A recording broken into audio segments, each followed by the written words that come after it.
Muy buenas tardes a todos. En primer lugar, agradecer la invitación a estar aquí con vosotros esta tarde.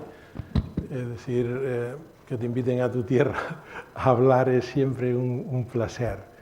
Y además también quería felicitar a todos. En primer lugar, agradecer la invitación a estar aquí con vosotros esta tarde. Es decir, que te inviten a tu tierra a hablar es siempre un placer. Y además también quería felicitar al foro por este tipo de iniciativa. Veréis que en los temas que voy a tratar, si hay algo que está claro hoy en día, ya a estas alturas del mundo digital, es que las respuestas tienen que ser colectivas. Nuestros líderes no tienen las respuestas. Las respuestas las tenemos que montar y las tenemos que articular conjuntamente.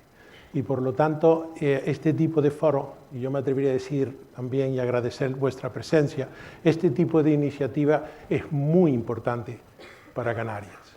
Porque ahora, y vamos a hablar de estos temas, veremos que lo que está ocurriendo es muy importante, y es muy importante como oportunidad. Ya sé que nos produce un poco de miedo, que algunas veces nos sentimos un poco desconcertados, porque son cambios muy importantes, pero también es cierto que esto es una oportunidad profesional para nosotros mismos, es sin duda alguna una oportunidad enorme para nuestras organizaciones y también lo es para Canarias a la hora de buscar otro posicionamiento estratégico en este mundo digital, que dicho sea de paso, elimina totalmente todas las disculpas que teníamos en cuanto a insularidad, en cuanto a distancia, en cuanto a fronteras, para abordar un mundo global.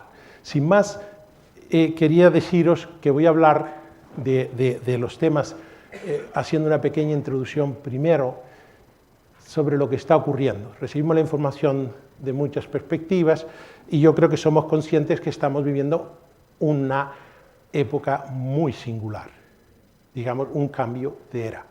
Es algo que no ocurre cada 10 años, es algo que no le ocurre siquiera a cada generación, es posible algo que solo ocurre a una de cada 4 generaciones. Entonces, a relajarnos y disfrutar, porque nos ha tocado. Entonces, esta es un poco la actitud que hay que buscar. Es una nueva economía, lo sabéis, yo no entro en detalles, solo quiero que cojáis el flujo, es global y digital, es intangible y de alguna manera está interconectada. Resumen, este mundo es digital e Internet es la plataforma. Esto es uno de los aspectos, y hablamos siempre de globalidad, importante, pero es que se da otra circunstancia. Esta circunstancia sí se da cada 10 años aproximadamente, es decir, que hay un ciclo nuevo de tecnología, que quiere decir que hay otra explosión de creatividad y de innovación en los mercados y en las empresas. Entonces veis aquí que hemos pasado del mainframe al mini computer, personal computing, el desktop, y ahora estamos en el desafío de las tecnologías sociales, en el mundo del Big Data, en el mundo del mobile, y vemos que hay un conjunto enorme de tecnologías que están irrumpiendo. Entonces, esta conjunción, digamos, de globalización, interconexión y nuevas tecnologías nos llevan, sin que nada podemos evitarlo, sin que nada podemos hacer por evitarlo, a una nueva era. Yo a esta era me refiero como la era de la colaboración, porque de la misma forma que en la época industrial lo esencial era la producción masiva, es decir, el modelo de creación de valor era ser capaces de producir masivamente de una forma estandarizada y escalar nuestras organizaciones, en este mundo del que vamos a hablar esta tarde, veréis que lo esencial es la colaboración. Es un mundo donde compartir, veremos, crea valor. Y lo diréis a todos los ponentes esta tarde y estoy seguro en todas las actuaciones que hemos tenido en el foro, ¿sí? Porque esta es una realidad. Pero es un mundo extraordinariamente complejo. En palabras de Peter Senge, por primera vez en la historia de la humanidad hemos sido capaces de crear mucha más información de la que podemos absorber como personas. Hemos creado un entorno que es mucho más interdependiente y conectado y además estamos acelerando los cambios a un ritmo que difícilmente podemos seguir. Entonces, en este contexto, vuelvo a lo que decía al principio, nos relajamos y disfrutamos, porque no hay nada que hacer. Esto es así. El nuevo contexto es inestable estructuralmente. Entonces, aquellos que dicen, vamos a esperar a ver si pasa la crisis, esto no pasa. La crisis puede pasar, lo que no pasa es la inestabilidad, el cambio, la aceleración, la interconexión. ¿Por qué? Porque necesariamente un mundo interconectado, cada vez con mayor número de personas en tiempo real, es sencillamente un sistema complejo y por lo tanto se comporta como sistemas complejos y por lo tanto es estructuralmente inestable. Además, nos mueve a territorios desconocidos. Esto no es lo que nos contaron en las escuelas, esto no es lo que aprendimos en la universidad. Nosotros estamos acostumbrados a gestionar dentro de algo que pueda ser planificable, de algo que podamos entender. En este mundo, como veis, los territorios, y ahora hablaremos de qué necesitamos, no tenemos los mapas para abordar este nuevo cambio. Entonces son cambios que nos afectan, las fronteras desaparecen porque el mundo global, los mapas que tenemos, como digo, es obsoleto y en gran medida también, y creo que debemos recordarlo, tenemos, y hay que ser un poco humilde, una brecha de competencia frente a lo que ocurre. Entonces, el primer mensaje, yo diría, si hay un mensaje que quiero dejaros con vosotros, es este. El futuro está aquí. Esto no son charlas de lo que va a venir. De lo que estamos hablando está aquí. Ocurre ya. Y está, además, en vuestras casas. Si miráis a vuestro hijo, ¿qué hace? ¿Cómo se conecta? ¿Cómo ve la tele? ¿A qué juega? ¿Cómo compra? ¿A qué entidad financiera va? ¿Qué es lo que hace? Pues es todo lo que hace un joven hoy nativo digital, es exactamente lo que tenemos que aprender de alguna manera a hacer. O sea que vamos necesariamente de la mano de nuestros hijos. ¿Y por qué es así? Porque ellos son el futuro, los jóvenes son el futuro. Por lo tanto, los jóvenes están aquí, el futuro está aquí. Estas son algunas de las cifras, no os las voy a leer porque las conocéis, pero veis, estas son cifras diarias de niveles de número, volumen de vídeos que suben, veis ahí 100 horas por minuto sube a YouTube, cada minuto. Canciones, música, el móvil, mirar Facebook, 1,2 billones de personas conectadas. Jamás hemos creado un país, ni existe, con 1,2 billones de personas. Media de las personas, lo veis ahí, 200 amigos, 350 millones de fotos se comparten diariamente. Este es el futuro, está aquí. Esto ocurrió ayer, esto ocurre hoy, esto ocurrirá incrementalmente mañana. Entonces, ¿qué es lo que nos cuesta entender? Pues que esto es disruptivo. O sea, ahí tenéis, por ejemplo, lo que le ha pasado a la prensa escrita. Veis el colapso de la prensa escrita. Entonces, sabemos que el sector media está en problemas, pero es porque, lo que digo, el futuro está ahí. Si veis a qué juegan estos chavales, yo vengo ahora, una de las empresas, iniciativas que tengo está en el mundo de los deportes electrónicos. Ese evento que estáis viendo es en Katowice, asistieron 30.000 personas. El evento siguiente que estamos planificando es en Frankfurt y es para 100.000 personas. Esto es lo que juegan ellos, esto es lo que hacen ellos cada día en vuestra casa y lo hacen casi 2,7 horas diarias. Entonces, insisto, esto no es lo que va a ocurrir, esto es el futuro que está aquí, esto es lo que ocurre cada día en nuestras casas. ¿El problema cuál es? El problema es que este futuro no podemos, o no lo vemos porque sea inescrutable, no. Digo yo, lo tenemos en nuestra mesa, está en nuestras casas. Este futuro es inescrutable porque nos desconcierta. Y nos desconcierta no solamente por la magnitud, que es importante, sino porque las herramientas que tenemos, estamos intentando resolver problemas del futuro, de este futuro, con herramientas del pasado. Por eso nos desconcierta, por eso no los vemos. No porque no sea una oportunidad, ni siquiera porque no podamos, porque podemos. Es decir, las capacidades del ser humano son infinitas todavía respecto a lo que hemos logrado hasta ahora. Como seres humanos tenemos un potencial enorme.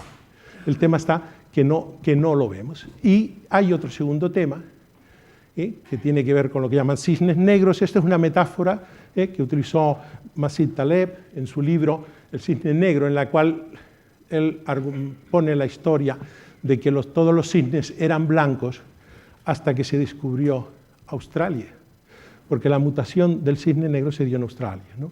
Entonces, claro, nadie había visto un cisne negro. Entonces, esto el mundo que nos viene son cisnes negros. Día tras día nos llega algo que no hemos visto jamás y que no entendíamos. Entonces ahora es muy importante. Segundo mensaje. He dicho, uno primero es el futuro está aquí. Uno segundo es tenemos que dividir nuestra atención. Y tenemos que dividir nuestra atención entre el pasado, entre nuestras viejas certezas y estas nuevas realidades. Este es el secreto. No tenemos ni que volvernos locos, ni siquiera sentirnos agobiados. Tenemos que simplemente reconocer que necesitamos dedicar tiempo a explotar las viejas certezas y dedicamos tiempo, como el de esta tarde, que estamos aquí, a explotar estas nuevas realidades. ¿Por qué? Porque como digo ahí, y como dice Nassim Taleb, para gestionar el presente, lo importante es lo que sabemos. Para gestionar el futuro, lo importante es lo que no sabemos. Luego tenemos que explorarlo. ¿Correcto? Entonces, estas son las dos preguntas que vamos a abordar.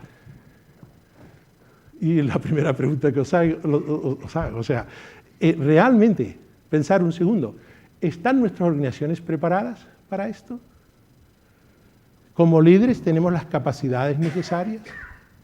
¿Qué pensáis? Pues creo que es obvio que no. O sea, nosotros no nos han educado para esto, nuestras organizaciones no están pensadas para esto. Luego, insisto, relajemos y disfrutemos, pero relajémonos un poco y disfrutemos, porque tenemos que tener un poquito de humildad, de reconocer que esto es demasiado grande para lo que nos han enseñado. Entonces, la manera de abordarlo es un poquito con humildad. Hay un consenso muy importante respecto a lo que son las brechas más importantes en esta realidad, estas brechas y lo que hemos construido. Y hay un consenso, ahí lo veis, tampoco esto es una lista de 50 cosas, pero hay estas 4 que sí son importantes. Es decir, nuestras empresas no están pensadas para ser ágiles, para adaptarse y para moverse a esta velocidad. Lo sabemos, pues, insisto, esto es una realidad.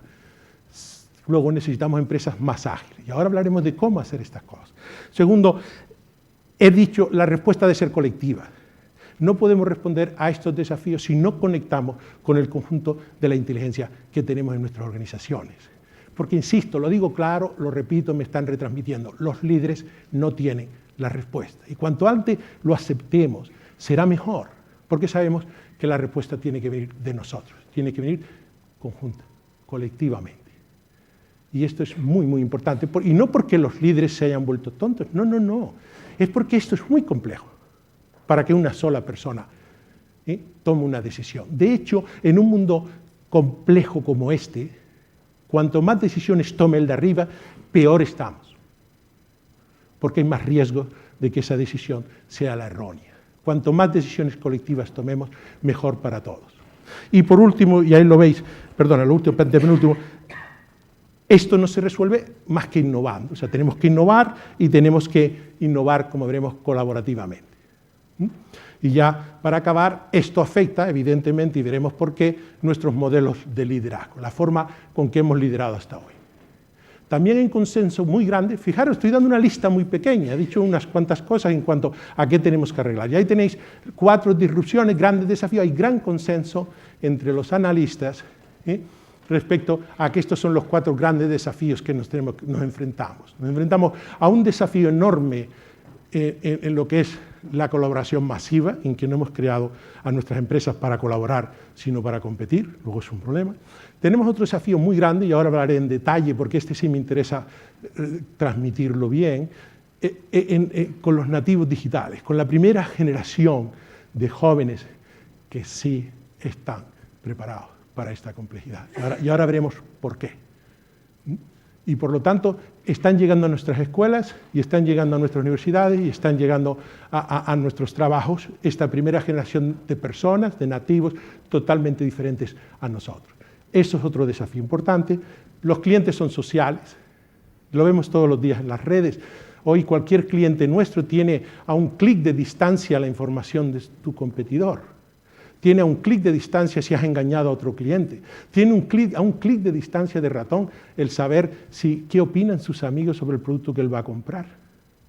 Entonces los clientes son sociales, pero no solamente son sociales, sino ya no compran productos, compran experiencia, quieren co-crear con nosotros, quieren experimentar tu producto, quieren ayudarte a desarrollar el próximo producto. Y por lo tanto tenemos que redefinir nuestras relaciones con los clientes. Las organizaciones que hemos construido Pensar, el cliente era algo externo, ¿os recordáis? O sea, aquí había una empresa y el cliente era fuera y había que ocultar la información, había que tener cuidado con lo que se les decía, etcétera, etcétera, ¿no? Pero esa frontera ha desaparecido. El cliente quiere colaborar contigo, quiere crear tu producto y ya hay muchísimas empresas, y Juan va a hablar de muchos modelos de negocios emergentes que ya utilizan esa capacidad, porque cuando un cliente genera un producto contigo, no tienes que vendérselo, lo ha comprado, es su producto. Es personalizado para él. Y este es el mundo que viene. Y por último, tenemos que crear nuevas organizaciones, y ahora veremos alrededor de qué paradigma, pero es obvio que si queremos atraer este talento nuevo a nuestras organizaciones, necesitamos cambiar algunas de las premisas con las que las hemos construido hasta ahora. Resumen, humildad. No pasa nada. He dicho, el futuro está aquí.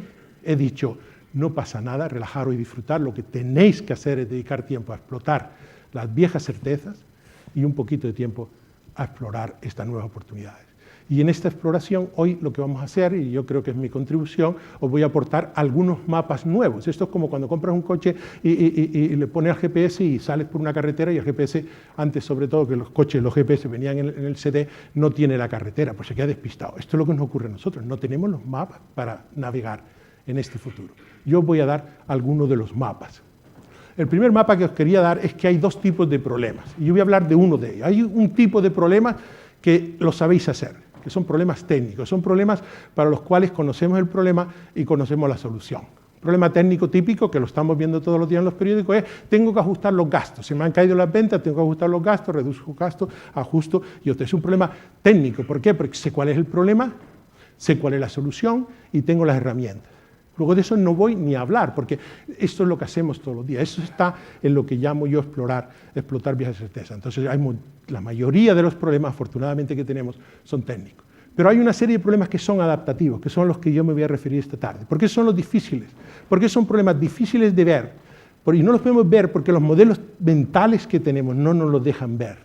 Entonces, es muy importante quitarnos estas gafas de las premisas que hacemos para siquiera verlo. Y una vez los vemos, tenemos que reconocer este tipo de problemas. Las personas, nosotros, somos parte del problema y somos parte de la solución. Es decir, que para resolverlo tenemos que cambiar nosotros. Entonces son problemas un poquito más complejos. Entonces yo me voy a referir a tres de estos desafíos adaptativos que tienen nuestras organizaciones, que es una de las contribuciones que quiero. El primero lo hemos visto ya, y yo creo que se ha abordado aquí en alguna ocasión. Es el hecho de la colaboración masiva, el hecho de que decíamos de que compartir crea valor. Esto es algo donde ya hemos visto cómo los seres humanos nos podemos coordinar globalmente en redes. Siempre ponen el ejemplo de Linux, podéis ver el ejemplo de Wikipedia, es otro ejemplo muy usado para esto, pero ya está probado que los seres humanos somos capaces de coordinarnos en redes globales basados en la confianza, basados en la autenticidad, basados en la comunidad, en forma autogestionada y producir riqueza. Insisto, producir riqueza. Esto es la primera, hay que celebrarlo, somos la primera generación que he tenido esta posibilidad. Somos la primera generación que podemos crear valor colaborativamente en estructuras basadas en la autenticidad, la confianza en la red. No ha existido jamás. Entonces, esto es un potencial enorme. Entonces, este potencial dentro de nuestras organizaciones, las organizaciones lo están utilizando y cada día más pues, para intentar crear valor, ahora valor empresarial. Esto no es un tema solo de poner fotos en Facebook, sino como veis aquí, en los ejemplos que algunos están aquí, otros comentará Juan luego, pues de Procter & Gamble, hay empresas como Innocentis que ya los desafíos que tienen de investigación y desarrollo ya no lo abordan con un departamentito de investigación interno, no, ya ponen el problema a la red, al conjunto de científicos que se aprovechan de todos los científicos a nivel mundial para resolver un problema específico. Luego ponen su problemita, buscan una solución en red y es como si tú tuvieras un laboratorio enorme a nivel mundial con los técnicos, con todos tus investigadores en todos los centros mundiales resolviéndote tu problema. Y tú solo pagas por el tiempo que te dedican a resolver tu problema. Entonces, esto para cualquier tema, esto es así. Entonces, si de lo que yo os cuento hoy tenéis alguna duda, pues me podéis mandar un mail si queréis, pero es casi una estupidez. Preguntarle a Google cualquier problema que tengáis. ¿Por qué le preguntas a una persona si le puedes preguntar a 200 millones? ¿Me entendéis? Entonces, este paradigma de que compartir crea valor y que tenéis toda esta información accesible es muy importante para construir la organización del futuro. Hay empresas que ya lo sabéis, montan ideágoras internos, que son plataformas donde la gente comparte sus ideas y donde los empleados pueden poner esa inteligencia colectiva, identificando soluciones, lanzando iniciativas que resuelvan sus problemas y, de alguna manera, identificando qué les impide moverse al futuro, qué les impide innovar. ¿Y eso cómo lo hacen? ¿En un departamento de innovación con 3 personas allí luchando con el resto? No, no, lo hacen colectivamente. Porque en este paradigma la innovación es el trabajo de todos, por lo que he dicho antes, porque la respuesta es colectiva. Entonces este es el secreto de todo. ¿Por qué digo que es un desafío adaptativo? Aquí está el problema. Porque esto no es cuestión de poner una red dentro de nuestra organización. No, no. O contratarle a Google cualquier producto. No, no, no. Esto es un problema de valores. Por eso es adaptativo. Para poder realizar este beneficio y para poder, de alguna manera, lograr este nuevo mundo, necesitas crear un entorno de confianza. Y, por lo tanto, para eso, si logras crear la confianza dentro de la organización y lo tienes como valor, entonces puedes crear, como ves ahí, la participación, el compromiso de la gente, la cooperación y la colaboración. Esto es un desafío adaptativo. ¿Veis? Si fuera un desafío técnico diríamos, oye, ¿quién tiene la mejor herramienta de Yammer interno para poder montar un Twitter interno o montar una red social en la empresa? Pues la compra, la pones. El problema es que la compra y la pones, no ocurre nada. No ocurre nada porque el cambio no es un cambio de tecnología, es un cambio de comportamiento. Y los cambios de comportamiento no ocurren en las tecnologías, no ocurre en la nube, ocurre en la persona, en lo que hacemos cada día en nuestro puesto de trabajo. Y ese es el verdadero cambio. Entonces, mensaje de esta parte, la colaboración es estratégica. Cualquiera de los que estáis aquí, que dirige una organización, que tiene una empresa, que incluso está lanzando un proyecto personal, lo primero que tiene que construir es la colaboración.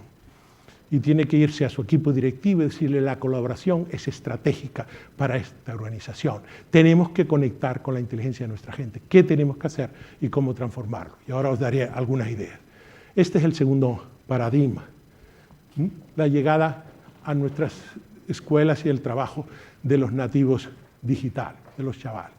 Estos son los chavales, hay una generación anterior, la generación de ahora es del iPad, que son todas estas mamis y papis que van con su niño enseñando el iPhone, que jugando con el iPad, escribiendo, contando. He visto una niña a los 2 meses contando de 1 a 10, sin saber hablar, simplemente con un pequeño programa de iPad. Pues estas son capacidades que jamás hemos podido, y por lo tanto estos chavales están aquí. Estos chavales están en tu casa. Ahora, son ciudadanos distintos. Procesan la información a una velocidad increíble, están conectados, les gustan las multitareas, prefieren los gráficos al texto, son que ya tienen un desarrollo en una serie de habilidades. ¿Qué habilidades son estas? Son las habilidades que necesitamos para llevar nuestras organizaciones al futuro. Mirad qué sabia es la naturaleza. Esto no es mandar gente a la universidad. No, no. Es un tema de entender a nuestros jóvenes. Es mucho más sencillo. Porque si eres padre y no le entiendes, no vas a poder hablar con él. Si eres jefe y no le entiendes, no vas a poder motivarlo y conseguir su compromiso. ¿Me entiendes? Y si eres político, lo estamos viendo todos los días en el periódico, y no tienes autenticidad y no tienes valores, olvídate. No quieren saber nada de ti. Y no es porque no sean sociales, no. Es porque el valor de ellos es la autenticidad. Y si la gente no es auténtica, si la gente no hace lo que dice, que es lo que ocurre en las redes, que es lo que construye la confianza, a ellos sencillamente no les sirve. Luego, si quieres montar un partido político, si quieres conectar con los jóvenes, es muy sencillo. Estas son las reglas, estos son sus valores. Y solo tienes que conectar. Ahora, esto es un problemita y tenemos que tener cuidado, porque si eres padre y estás mandando a tu chaval a la escuela, hoy en día puedes correr el peligro que te lo estén tratando con pastillas por ser hiperactivo. Y no es que sean hiperactivos, es que un chaval de esto, cuando tú le sientas en una silla, que tiene un span de atención, que pueden atender ya 5 minutos seguidos, ya les cuesta, y le sienta y le dice, mira, ahora te sientas aquí 20, 25 minutos a oír a este señor a contar cosas que para ti son irrelevantes, sencillamente su cerebro les desconecta. Y la manera de conectarlo no es, obviamente, dándoles pastillas, es preguntándonos cuál es nuestro modelo educativo, cómo aprenden estos chavales. Y hoy sabemos mucho de las neurociencias, de cómo opera y cómo aprende el cerebro, y construir un modelo educativo, un modelo de enseñanza que se ajuste. Esto es para Canarias una oportunidad enorme, enorme.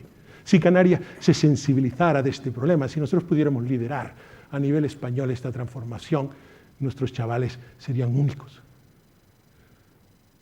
Y no hace falta más dinero, no hace falta más tecnología, solo hace falta cambiar nuestro modelo, tener la humildad de reconocer que hoy un profesor, cuando quiere enseñarle a un niño de esto, que tiene acceso a los mejores, a la información más relevante en tiempo real, a las mejores universidades americanas, el profesor lo único que hace, si quiere darle la información, le limita. Es limitante para estos chavales. Por lo tanto, el profesor tiene un rol importante, pero no es el de dar la información, es el de crear las conversaciones, crear el entorno y crear el contexto, reafirmar la autoestima de estos chavales y crearles el criterio y los valores con los que ellos pueden discernir la información que tienen. Es un rol distinto, claro. Tenemos que educar a nuestros docentes, claro, pero esa es nuestra oportunidad. Nuestra oportunidad no es mirar para el otro lado y coger al chaval y llevarlo a un centro de atención especial. ¿Entendéis? Entonces, esto, insisto, es una oportunidad. Si hay gente aquí en el mundo estoy lanzando una iniciativa en neurodidáctica, creando nuevas plataformas para el aprendizaje colaborativo. La buena noticia, lo que yo os cuento, que es mucho para el tiempo que tengo, es que está todo publicado. O sea, cualquier tema de esto, ponéis José Cabrera, yo publico todo, está todo en mi blog, está todo en la blogosfera, en conversaciones abiertas, y cualquiera me puede contactar con cualquiera de estos temas que os interese, particularmente en Canarias. Estoy hablando que me interesa mucho esta transformación en nuestra sociedad. En la empresa ocurre igual. Estos chavales se comportan distintos frente a la autoridad, frente al trabajo. Le gusta, ahí lo veis, elegir la contribución que hacen, necesitan unos entornos y otra forma de trabajar completamente distinta. Mirar esos valores de ahí. La contribución cuenta más que la posición. Ahora veremos qué impacto tiene esto en el organigrama, muy grande. Las tareas no se escogen, se asignan. Y estos jóvenes ya no admiten que el trabajo no es vida. La mayor parte de nuestra generación anterior se pasó toda su vida trabajando 5 días a la semana para luego tener un fin de semana y hacer lo que realmente le apasionaba. Sencillamente, estos jóvenes no aceptan esto. Para ellos el trabajo es vida y por lo tanto el trabajo tiene que tener propósito y por lo tanto debemos crear un entorno donde esto sea posible. Y eso me lleva al tercer y último reto que quería abordar con vosotros. ¿Cuál es el rol nuestro como gerentes? ¿Cuál es nuestro rol como líderes en este contexto? Y otra vez otro ejercicio de humildad. Todo lo que hemos construido hasta ahora en nuestras organizaciones está bajo esas premisas. El único problema que tiene esas premisas es que llevamos con ellas 200 años, sin cambiarlas. Llevamos 200 años pensando que el trabajo y que el modelo de crear valor en el trabajo es en base a la especialización, a la eficiencia, buscando la escalabilidad de nuestras organizaciones productivas. Estamos montando las organizaciones en base al control, bajo la premisa que si no les controlamos se nos van, hacen un disparate y hacen otro tipo de cosas. Y esto es muy caro. Entonces, no estoy diciendo que esto no funciona, la obviedad que esto funciona es que los aviones vuelan. Entonces, no estamos discutiendo este tema, estamos discutiendo si este paradigma nos lleva al siguiente. Y estamos discutiendo o es el debate que quiero plantear, es qué tenemos que cambiar, cuáles de esas premisas tenemos que adoptar cuando hablamos de crear nuevos entornos y crear nuevas organizaciones. Porque ventajas de estas sabemos y os puedo dar una lista. Lo que quería hablaros es que esta es la gran oportunidad. Esta respuesta a esta pregunta es la gran oportunidad de esta generación y de las tecnologías sociales. Es que por primera vez es posible coordinar el esfuerzo humano sin sacrificar la creatividad de las personas. Porque un sacrificio importante que hemos hecho en nuestras organizaciones escalables y predecibles, y donde podemos medir todo, es que hemos basado esa escala en un valor añadido de las personas muy bajo, que esencialmente las personas son obedientes, claro que lo son diligentes, es decir, que hacen lo que decimos, además lo hacen como lo decimos. tienen intelecto. Si les formamos en una especialización, en un trabajo, lo hacen bien y lo hacen muy bien. Pero fijar, esa es la parte baja del potencial que tenemos los seres humanos. Entonces, lo que nos ha ocurrido a todos nosotros, a mí me ha ocurrido igual que a vosotros, o sea, no es que nos han metido en una botella, es que nos han puesto en una descripción, un puesto de trabajo. Y yo os pregunto a cualquiera de vosotros, si os levantáis por la mañana como hacen los jóvenes y se pregunta, ¿cuánto de mi potencial como persona está en esta descripción del puesto de trabajo? ¿Qué utiliza tu empresa? ¿Un 10% de lo que tú eres capaz? ¿Un 15%? Esa es la realidad. Las organizaciones que hemos creado solo utilizan. ¿Y qué hacen los chavales por la tarde? ¿Habéis visto la cantidad de explosión de creatividad colectiva en la red, en los vídeos, en lo que está ocurriendo, en ensayos, en bloggers, en posts, en artículos? ¿Y por qué ocurre fuera de nuestras organizaciones? ¿Por qué pensáis que ocurre? Sencillamente porque no les dejamos. Porque no hemos construido organizaciones pensadas en las personas. Hemos construido organizaciones pensadas para la tarea, para el trabajo, para la eficiencia, para la escalabilidad y para el control. Entonces, vamos a relajarnos y disfrutar. Esto es un potencial enorme, señores. Esto es un potencial enorme. Hay un exceso de capacidad cognitiva, un surplus cognitivo en toda la sociedad, enorme, enorme, por el número, es obvio cada día en los periódicos, en el vídeo ese que te enseña, etc.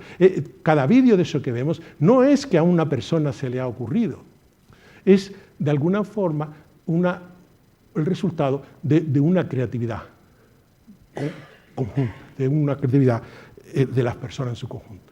Y esto lo aprendí yo de mi nativo digital, de Carlos. Carlos es mi nativo, es un nativo, yo me pego a él y todo esto que os cuento lo aprendí de él. Esto no me lo enseñó ni Harvard, nadie, me lo ha enseñado mi nativo. Le oigo, le escucho, ¿por qué haces esto? Y un día me llega y me dice, oye papá, tengo que hacer un trabajo sobre residuos urbanos en Madrid. ¿Y tú sabes de residuos urbanos en Madrid? Y yo digo, papá no sabe de esto, mi niño. De esto dice, no te preocupes, papi, si esto no sabes, yo me lo arreglo. Y el chaval se va, no sé lo que tenía, pero no más de 10 años, 11 años, se baja y se está una horita con su ordenador y sus cosas y me vuelve, por eso como a la hora y algo, con un estudio de residuo urbano de Madrid que impresionaba. Yo miro, abro el estudio, lo miro, un trabajo increíble.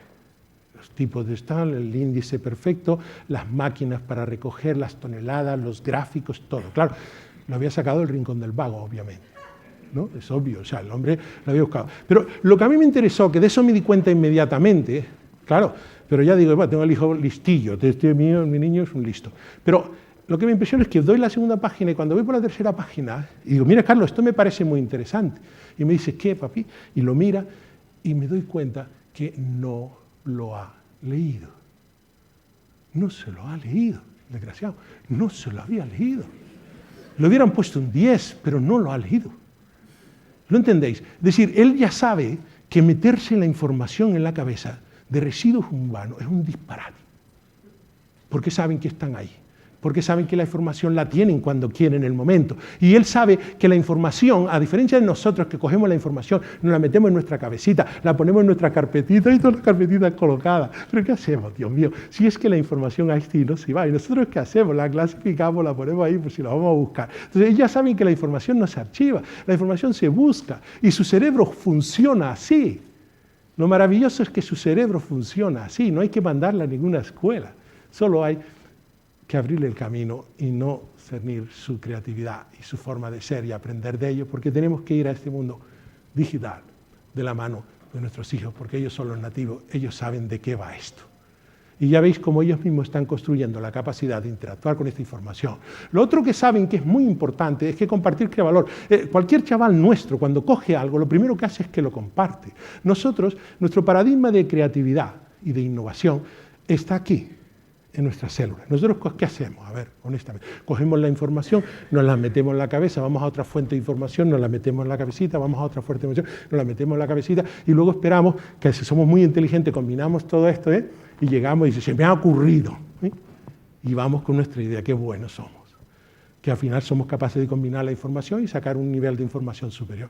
Ellos saben que eso es un disparate. Ellos cogen una información y la ponen fuera.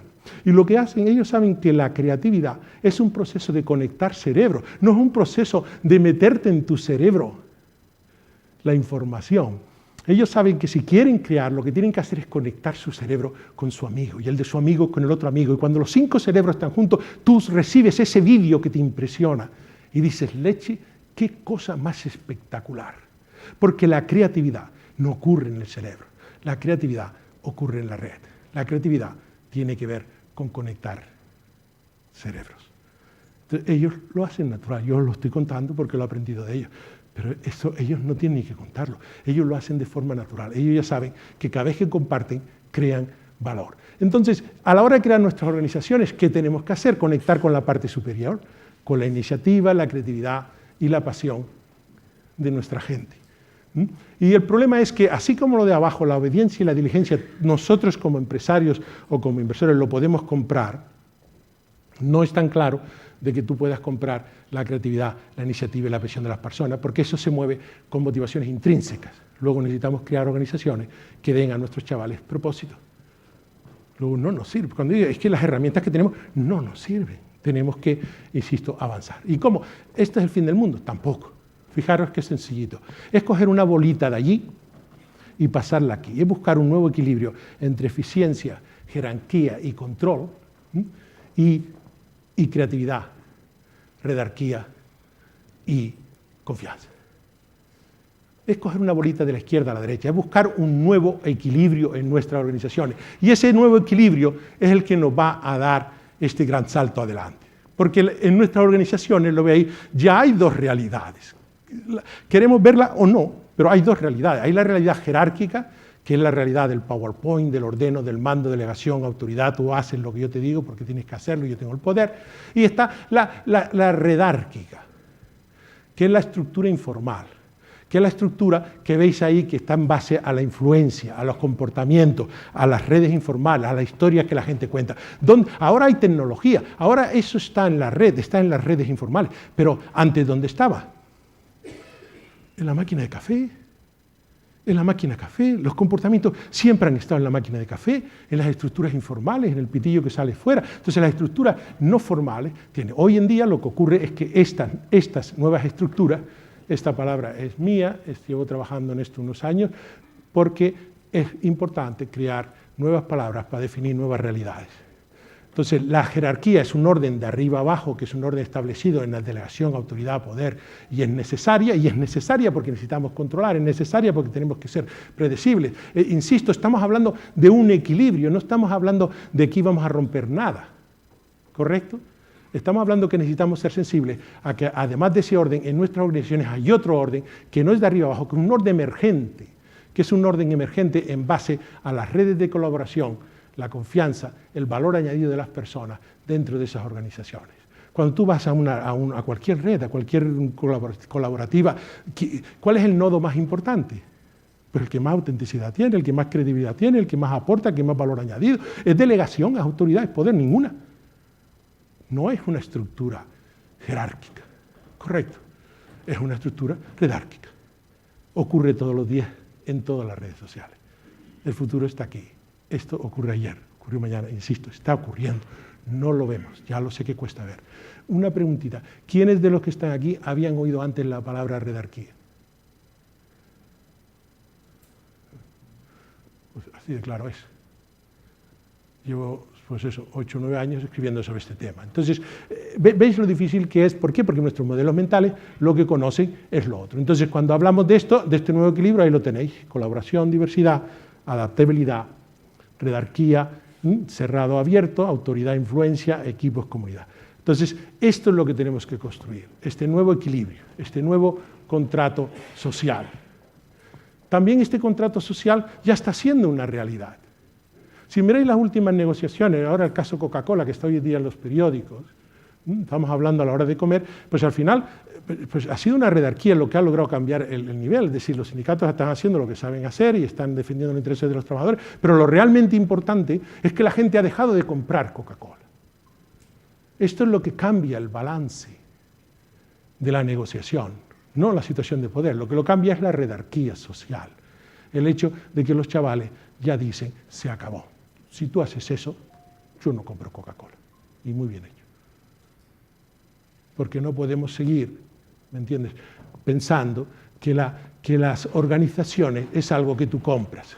Un inversor o un stakeholder cualquiera tiene derecho, por supuesto que tiene derecho al retorno de la inversión y al retorno del dinero que pone y a unas plusvalías razonables. Lo que no tiene derecho es a destruir la vida de las personas, ni tiene derecho a destruir, digamos, la pasión de la gente. No pueden hacerlo. Y ya no pueden. Yo creo que no pueden. Lo estamos viendo todos los días. Vemos a políticos cambiar su decisión, vemos a gobiernos teniendo que cambiar también, y la respuesta ¿de dónde viene? Colectivamente. Porque esto está en toda la historia. La jerarquía nunca ha cedido su poder, así libremente, por las buenas. Entonces, hoy tenemos la oportunidad de poder cuestionar muchos de estos modelos y, lo que es más importante, tenemos la oportunidad, por supuesto, de indignarnos. El problema con la indignación es que no da resultados. Lo que tenemos es la oportunidad de coordinarnos para ofrecer soluciones alternativas y para crear valor y crear un futuro distinto en la sociedad. Que esto es lo importante de lo que nos aporta esta versión. A nivel de empresas, ¿es esto? ¿Lo hemos hecho antes? Pues claro, lo hemos hecho antes. Aquí hay gente que veo que ya ha trabajado en el mundo de lo que fue en la dimensión de procesos, que fue un rediseño que hicimos en nuestra organización en las últimas décadas para darle a las organizaciones una dirección digamos, horizontal, ¿no? De modelo de negocio, y de ahí salió el ERP, el Supply Chain Management y todo esto. Ahora es lo mismo. O sea, ahora, para mejorar la productividad, para conectar con la inteligencia colectiva, lo que tenemos que hacer es una reingeniería social.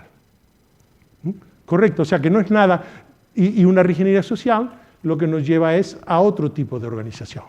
Y ahora veremos algunas de las formas de hacer esto. Pero esencialmente las tecnologías sociales, esta es la otra idea que quiero que os llevéis. Las tecnologías sociales hacen posible conectar con la inteligencia conectiva y coordinar el esfuerzo humano sin sacrificar la iniciativa y la creatividad de las personas. Y este es el potencial real de estas tecnologías desde el punto de vista, insisto, de creación de valor. Y respecto a la pregunta que os decía, ¿tenemos respuesta? ¿Qué tipo de organización hay que montar? No sabemos, porque este mundo va cambiando cada día. Lo que es bueno hoy no es de mañana. Entonces, ¿la respuesta cuál es? La respuesta no es esta concreta, es cómo crear organizaciones que, independientemente de lo que sea, sean adaptativas, se adapten, tengan la sensibilidad de conectarse a lo que viene, tengan la flexibilidad de cambiar sus modelos y tengan la posibilidad de poderse ir actualizando constantemente. Luego, ¿cómo tenemos que hacerlo? Es obviamente, y es el tema de hoy también, en base a la innovación. Tenemos que innovar en nuestras empresas para hacer esto posible. Os voy a dar un mapita, porque esto de la innovación es un tema muy complejo, pero os doy un mapa muy importante para navegar en este mundo, para vuestras organizaciones. Este mapa, lo primero que tenemos que ver, lo mismo que vimos, hay problemas técnicos y hay desafíos adaptativos. También con la innovación ocurre igual. Hay innovación continua, o sea, hay cosas que estamos haciendo, que sabemos hacer, que mejoramos nuestros procesos, que cambiamos una herramienta, que formamos a la gente, pues esto es continuo. Y entonces, lo veis ahí, hay continuo interno dentro de la organización, que es cuando ponemos pues eso, una nueva herramienta, un nuevo mail, nuevas formas de trabajar, y continuo, digamos, en externo, que es cuando mejoramos nuestro producto o nuestro servicio. Entonces, esto de la izquierda, pues normalmente lo estamos haciendo, la mayor parte de la empresa se ajusta y tal. El problema, cuando tú tienes un cambio discontinuo, lo que hablamos antes, es que para cruzar esta línea a la derecha, a la innovación discontinua, ahí necesitas nuevos modelos de gestión. Es decir, por poneros en el tema pues, de las escuelas, por la izquierda sería pues, mejorar pues, la calidad de la docencia, los materiales, comprar iPad a la gente, cambiar los horarios, discutir si las escuelas tienen 50 o 60 alumnos o 30 o 40. Esto es lo que estamos haciendo, ¿no? Estamos mejorando de forma continua. El tema está en que tenemos que pasar a la derecha. El tema está, por lo que contaba antes, de que necesitamos un nuevo modelo de enseñanza. Necesitamos un nuevo modelo de aprendizaje. Y esto es un desafío adaptativo. Esto requiere que nos pongamos juntos, que nos sentemos, que no hagamos tanta política de estos temas y que reconozcamos que esto es una oportunidad enorme para Canarias y que encontremos soluciones concretas de cómo hacer esto antes que los demás, porque nos daría un salto enorme. Entonces, ¿veis? Lo izquierdo siempre ocurre, lo de la derecha solo ocurre, insisto, si lo estamos viendo. Igual ocurre con tu negocio. Tu negocio, si tienes un negocio, pues obviamente estarás conectándolo a la red, estarás poniendo una web, pero no te estás preguntando cómo te impacta lo que está ocurriendo en tu modelo de negocio. Si realmente tú puedes seguir vendiendo repuestos de automóvil, lo que sea, cuando está todo el mundo vendiendo por red, o si tienes que empezar a crear otros servicios de fidelización con los talleres para que la relación tuya con los talleres no sea de entrega de esto, sino tengas una relación distinta. Tienes que mirar tu negocio. ¿Y cómo se hace esto? Pues este es el mapa que tenéis que crear. O sea, cualquiera de vosotros se va a vuestra organización, coge al 10-15% de personas excepcionales que tiene y simplemente hace ese pequeño mapa y dice, ¿cómo nos impacta lo que está ocurriendo? ¿Cómo puedo simplificar mis procesos y desarrollar unos nuevos procesos? ¿Cómo puedo reinventar las relaciones con los clientes y tener una relación distinta? ¿Cómo puedo buscar movilizar la inteligencia colectiva y hacer de la innovación el trabajo de todos y empezar a sacar ideas por todos lados? Y por último, ¿cómo podemos radicalmente entrar en otras áreas adyacentes de negocio, cerrar la parte que no nos interesa e intentar movernos al futuro? Y al final acabáis con algo así. Este es el trabajo que hacemos nosotros en consultoría. Al final lo hacemos con equipos directivos, lo que acabamos siempre es con esto que está ahí. Acabamos con un pequeño mapa que nos dicen qué es lo que hay que hacer, cuánto de innovador tenemos que ser, depende en qué sector estás, depende de cómo te afecta todo esto, ¿no? O sea, no nos afecta a todos por igual. Y después ya miras la tecnología. O sea, no se empieza diciendo yo compro tecnología a ver qué pasa. Esto no es la forma de empezar la transformación digital. La transformación digital se empieza por lo anterior, por tener una visión digital, que es una visión de cómo todo lo que estamos hablando y lo que van a hablar mis compañeros nos impacta en el negocio. Y luego a partir de ahí, o impacta en nuestras organizaciones, a partir de ahí hacemos un mapa y a partir de ahí decidimos qué hacemos con la tecnología. ¿Qué necesitamos? Más tecnología para soportar nuevas formas de trabajar, necesitamos más eficiencia operativa, o necesitamos un rediseño total de nuevas tecnologías o nuevas formas para poder desarrollar una nueva ventaja competitiva, o tenemos que irnos a otro modelo distinto y necesitamos, por lo tanto, montar, no sé, un e-commerce o cualquier otra solución mucho más compleja de la que estamos pensando. Entonces, con base a esto, podéis iniciar el cambio. Y acabo con un poco de final de la gestión de estos cambios. La gestión de estos cambios, insisto, no puede hacerse como antes. No se puede hacer como antes, porque antes, cuando queríais hacer un cambio en vuestras organizaciones, ¿qué hacíais? Hacíais el PowerPoint, cogíais el PowerPoint con la visión de dónde vamos a hacer y la necesidad del cambio y qué ocurre si no cambiamos y todo esto. Esto es lo que hacíamos. Entonces cogíamos todo esto y lo comunicábamos a toda la organización, por toda la organización, hacíamos formación, le informamos a todo el mundo, esto es muy necesario. ¿Y qué ha ocurrido? Pues las estadísticas son muy claras. Más del 75% de los programas de transformación fallan. ¿Por qué? Porque la transformación es un desafío adaptativo y cambio no es igual a formación e información. Cambio es igual a cambio de comportamiento.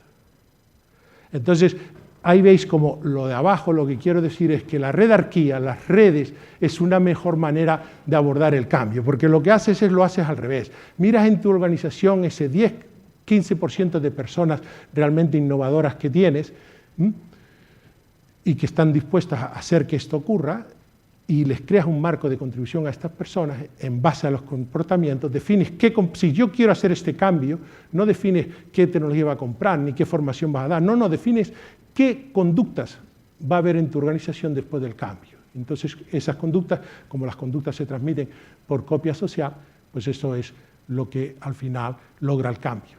O sea, el cambio es un desafío adaptativo. No hay cambios sin cambio de comportamiento, la redarquía es la estructura natural para estos cambios que estamos hablando, y la historia necesitas una narrativa que apoye estos cambios, es decir, esta es la máquina de café, lo que dice la gente, y un nuevo liderazgo. El nuevo liderazgo lo hemos visto. Es un nuevo rol del líder que no tiene que ver con el ordeno y mando. Tiene que ver con conectar, ser capaz de crear estas redes, preguntar, escuchar y convencer a la gente dentro de las redes para hacer esto. Es un nuevo rol del líder. Este rol es además de, es decir, efectivamente, si quieres ser un líder ejecutivo tienes que hacer cosas, no tienes que cambiarlo casi, solamente lo tienes que cambiar para estas nuevas cosas. Estas son las disciplinas, estoy acabando, que tenemos que abordar. La construcción de estas nuevas identidades colectivas en nuestra organización, lo veis ahí, la flexibilidad para hacer esto que os decía de explotar el pasado y explorar el futuro, ver las nuevas posibilidades y la capacidad de ejecutar esto no jerárquicamente, sino en redes de colaboración y en forma abierta. ¿Me afectan los cambios? Pues sí, el cambio empieza por uno mismo. Entonces, esto lo recomiendo también encarecidamente, empezar por la innovación personal. Muy fácil decir, no puedo hacerlo porque el jefe dice, porque mi empresa, porque es que no. No, si esto es un tema tan sencillo como que empieza por ti. Entonces, pues ahí lo tenéis. Lo mismo, ¿cuál es tu innovación continua? Define lo que haces, a quién conoces, etcétera. Conéctate en este mundo, date de alta en estas redes, entra en LinkedIn y avanza. La derecha ahí, reinvéntate, cambia tus conductas y emprende. Entonces, esto es animaros a que lo mismo que hacéis un mapa para la organización, tengáis un mapa personal.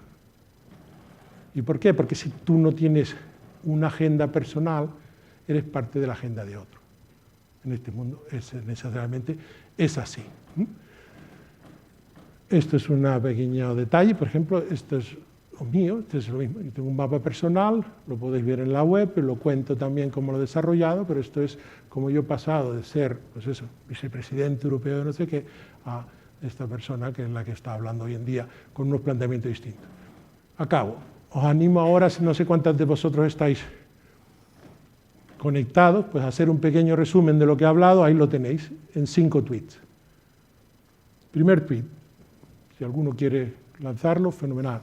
Abandona la zona de confort porque el aprendizaje está fuera. Crea tiempo para explorar el futuro porque es hora de construir los nuevos mapas. Haz de la innovación el trabajo de todos porque las respuestas han de ser colectivas. Acelera la redarquía emergente porque la colaboración requiere confianza. Y un último para todos, yo creo que si lo que os he contado tampoco va con vosotros, entonces la última es la buena. Prepárate para la transparencia porque os encontrarán. Muchísimas gracias.